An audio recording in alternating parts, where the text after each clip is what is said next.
I wonder. I'm going to ask a question, but before I ask the question, I want to qualify the answer.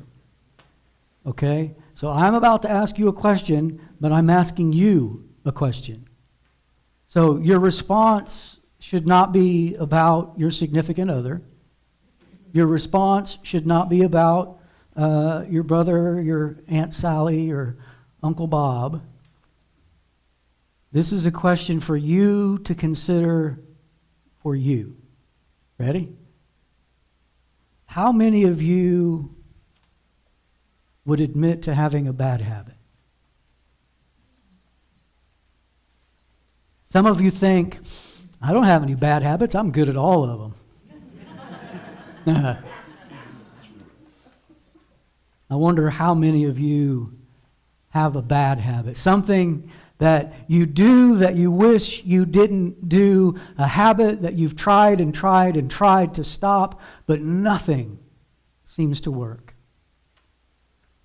I wonder how many of you at some point in your life have actually prayed and pleaded with God, God, please help me to change.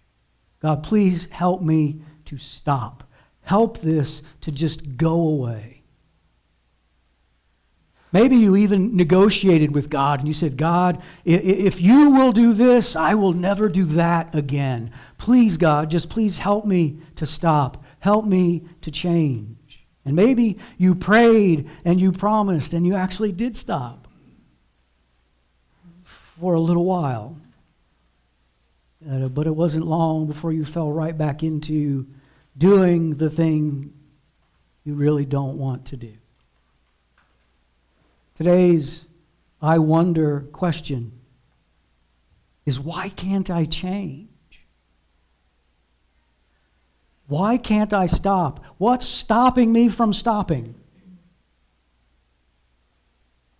I would suggest that in most cases, we have the right intentions but the wrong strategy. We're trying to change, but we're trying to make the right change in the wrong way. So when we ask, why haven't I changed? There are a multitude of factors we could consider that play a role in what we're talking about. Factors that keep us stuck in the loop. The I don't want to do what I did, but I did what I did, and now I feel bad about what I did loop. Again, there are a variety of factors that play into this process, but I would suggest strongly that the heart of the matter is spiritual.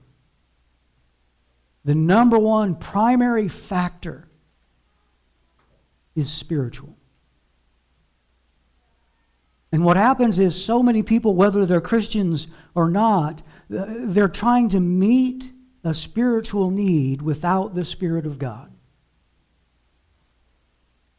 There's this void, this longing, this emptiness. And they're looking to meet that need, to fill that void with something other than God, which often leads to unhealthy, potentially destructive lifestyles. So why can't I change? One of the biggest reasons I would say is misfocus. We're focused on the wrong thing. For so many people, the reason we can't change is because we are focusing on the rules of religion and we're forgetting the power of God's grace. You see, religion is our attempt to earn God's behavior. Our religion is our attempt to earn God's approval by following all the rules. Now, I'm a little embarrassed to admit this, but when I finally made my return back to the faith in my early 20s, for some reason, it clicked in my brain that what I needed to do was be Mr. Goody Two-Shoes. I just needed to always do the right thing. And yeah, we want to do the right thing, but that's not what changes us. We're attempting to please God, to earn His love and favor by following and obeying the rules. It's our attempt to please God without God. And trust me, I've discovered that doesn't work. In Titus, it speaks directly to how God helps us change. It says, "For the grace of God has appeared that offers salvation to all people." Now, we have to pause right there. And before we can even move on to verse 12, we have to unpack the power of verse 11, because this is the greatest news you will ever receive. It says, "The grace of God offers salvation to all people." That's trying to tell us, it wants us to know that we're not made right with God by our hard work, by our religious efforts, by our best attempts at goodness. We are made right with God by grace through faith in Jesus Christ. Maybe you say, "Great, Jeff, I believe you, but what's grace?" I mean, I know a girl named Grace. We say grace before a meal. Music has grace notes. But what is grace? Here's my definition. Grace is God's unmerited favor, lavishly poured out upon those who do not deserve it, have not earned it, and could never repay it. It's God's divine favor, God's power, God's strength, God's limitless blessings lavishly poured out upon those of us who do not deserve it, have not earned it, and could never in a million years repay it. We are made right with God by grace. Now, here's the good news. Grace is always a gift. Grace is always a gift. You can never do enough good works to deserve it. You can never be good enough to earn it. And you could never, ever, no matter how hard you work, repay it. It is a gift. You don't earn a gift, you receive a gift. We're saved by the gift of God's grace. And as good as that is, it gets even better, because the same grace that saves you sustains you. And the same grace that saves you and sustains you changes you. Okay, now we're ready for verse 12. Why can't we change? "For the grace of God has appeared and offers salvation to all people." Now watch what it does. Here's what grace does. Grace, it teaches us to say no. It teaches us to say no to ungodliness, worldly passions, and to live self-controlled, upright, and godly lives. Grace teaches us to say no to ungodliness, to say no to worldly passions. It teaches us to live self-controlled, upright, godly lives. We need to just let that kind of absorb into our being. What does grace do? It teaches us to say no to those things that we already want to say no to. Things that we're already trying to stop. So what enables us, what empowers us to change? It's not your grit, it's God's grace. It's not your strength, it's God's Spirit. The grace that saves you is the same grace that sustains you, and the grace that sustains you is also the grace that changes you. But again, the challenge is, so often we are misfocused. We are focused on the wrong thing. We're often focused on the rules of religion, and we're forgetting about the amazing power of God's grace. So let's talk about how does God's grace change us? And perhaps it will be helpful for us to kind of contrast the difference between religion and grace. The difference between what religion says versus what grace says. See, religion says, do better, try harder, put in more effort. If it's to be, it's up to me. Grace says it's not through trying more, it's through trusting more. In other words, it's not through my power that I change, it's through God's grace that I change. It's not through my power or my willpower, it's through God's power, through God's grace. The Apostle Paul put it this way in 2 Corinthians. And Paul was asking God to do something which God ended up not doing for him. And here's what Paul said. Paul said that God said to him, "My grace is sufficient for you, for my power is made perfect in weakness." And he says, "Therefore, I will boast all the more gladly about my weakness, so that Christ's power may rest on me." God's grace is sufficient for you. So, let me ask you two questions. Question number one, what do you need to change?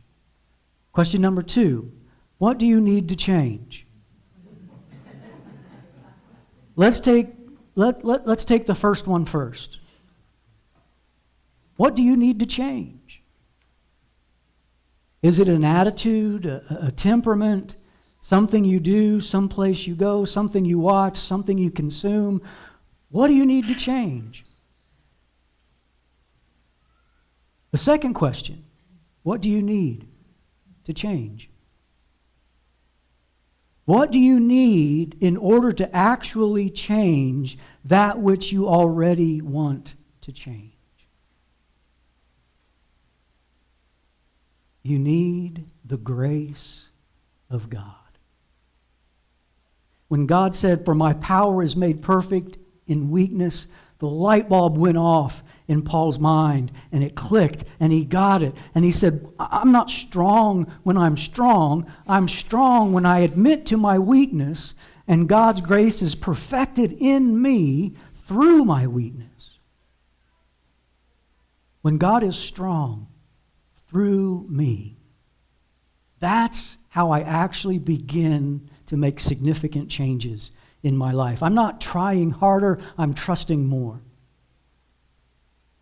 Now, let me be extremely clear. I am not for 1 minute suggesting that any of this is easy. Change is always a challenge. But here's where I hope all of this ties together for us. See, when you really begin to trust God, when you really begin to trust in His grace, when you really begin to trust that He loves you and that you're made right with Him, not through what you do or don't do, but through His amazing grace, it's from that anchor of spiritual security that you can finally let down your guard and begin to be honest. It's a sigh of relief. You no longer have to play act and pretend to be something on the outside when you're feeling something completely different on the inside. When you really know that the same grace that saves you sustains you, you can be honest with God and you can be honest with other people. And you say, well, why does that really matter? Here's why.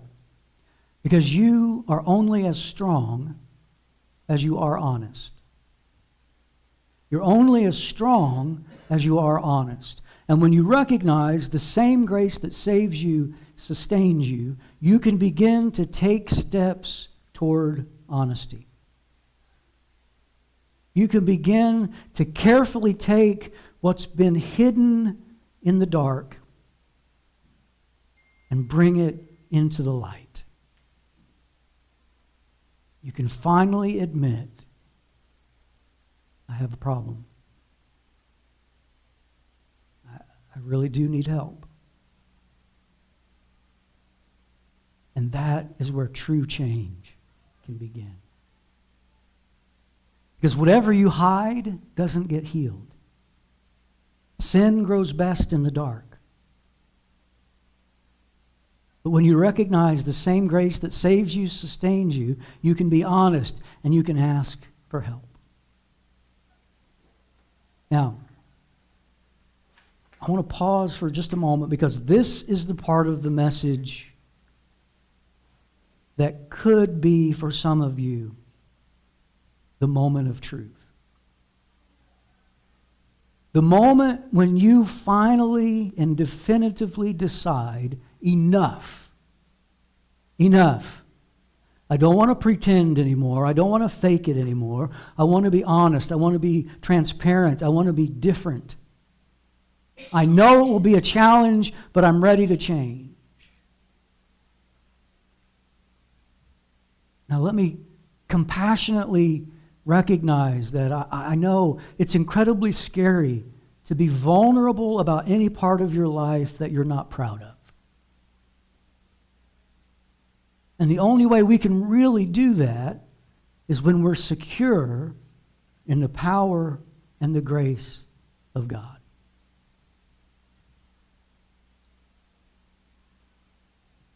In fact, we know any great 12-step program will tell you that's the first step.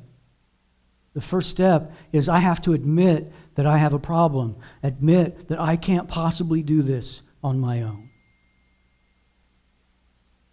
You say, well, Jeff, how do I know if I have a problem? Well, if more than one person has told you you have a problem, you have a problem.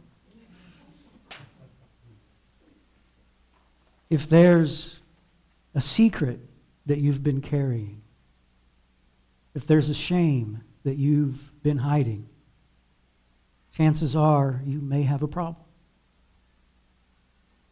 But friends, this is the moment, right here, right now. This is the moment when everything can change. This is the moment when the tide can turn in your favor and you can embrace the transforming power of God's amazing grace.